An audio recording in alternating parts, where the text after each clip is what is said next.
Hola, Ruth Finswaite here with Spanish Curriculum powered by Sombrero Time.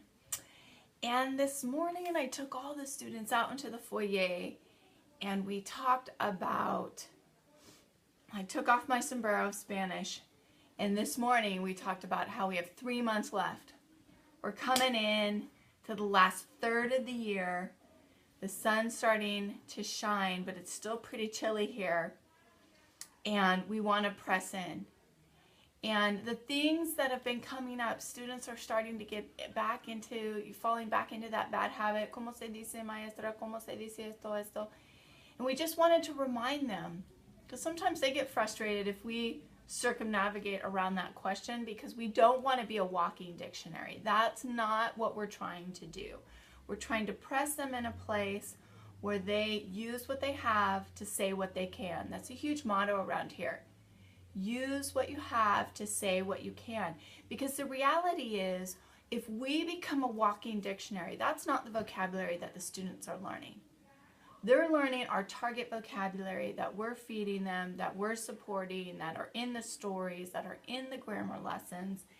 You know, one translated word in the classroom is not something that they're going to remember next week.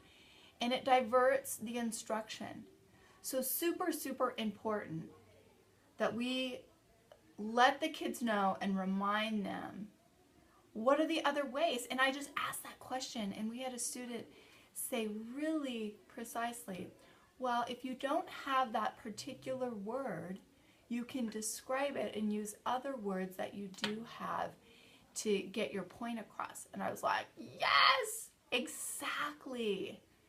Use what you have to say what you can. I love this story really early on when we started our program, almost 10 years ago.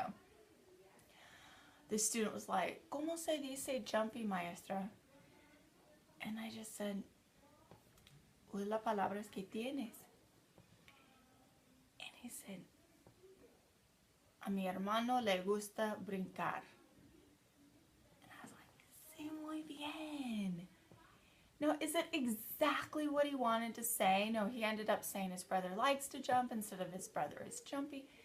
But the whole thing was like, use what you have to say what you can. Being exact and precise with a limited vocabulary at the moment isn't functional in the long haul.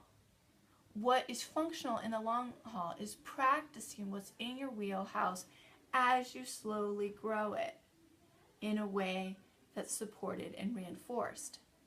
Let me say that again. What we want to do with our students is build a functional base of vocabulary that we are constantly expanding and pushing out, but not with a random shot over the bow over here with this vocabulary or this vocabulary or this vocabulary. That's why we have curriculum. So we systematically are growing their vocabulary in a way that makes sense, that will be supported and will be recycled and reinforced, because that is what will produce the growth. So I want to encourage all of you out there. It's the beginning of March. Spring's a coming. Hallelujah. And really reinforce with your students. This is time to throw down. Don't waste any time. Don't burn the opportunity. Let's make the most of it. Have a fantastic Tuesday y nos vemos el próximo. Hasta luego.